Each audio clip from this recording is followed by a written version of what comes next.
पहलगाम में जो आतंकवादी हमला हुआ था तो उसमें मैंने प्रधानमंत्री जी से 2-4 ट्वीट्स करके सवाल पूछे थे। सर इसकी जिम्मेदारी कौन लेगा, तो उसी से संबंधित 27-28 अप्रैल को ये मामला देशद्रोह का दर्ज हुआ था मेरे खिलाफ।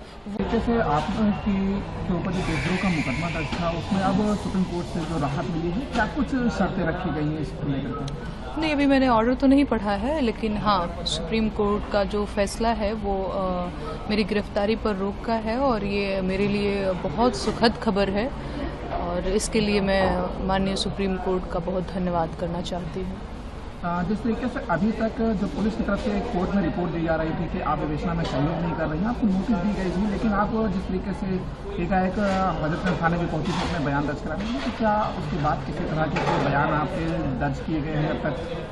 नहीं, मुझे दूसरा नोटिस आते ही मैं विवेचक के समक्ष जो है अपना बयान जो है वो दर्ज कराने के लिए पहुंची थी और सूर्यास्त हो गया था उस दिन, तो बयान मेरा दर्ज नहीं हो पाया, लेकिन मैं गई हुई थी और आगे भी जो कुछ भी सहयोग होगा विवेचना अधिकारी के समक्ष प्रस्तुत होने का, जांच में जो सारी भी चीज़ें जो प्रोसेस होती हैं मैं उसमें सहयोग करूँगी। फिलहाल जिस तरीके से आप लगातार कोर्ट के चक्कर भी लगा रहे हैं गिरफ्तारी के रोक के लिए, अब फिलहाल राहत मिल चुकी है, लेकिन ये जो मुकदमे की शुरुआत की बात की जाए तो ये पूरा मुकदमा किस तरीके से आपके ऊपर दर्ज हुआ था जो देशद्रोह का?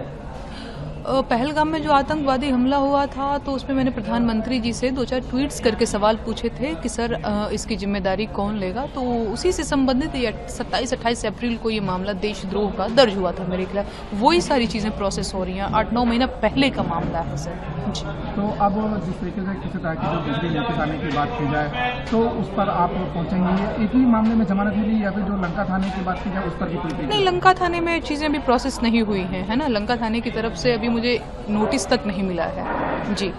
बाकी जो भी चीज़ें आपने कहा सहयोग की बात, तो मैं हमेशा तैयार हूँ सहयोग के लिए।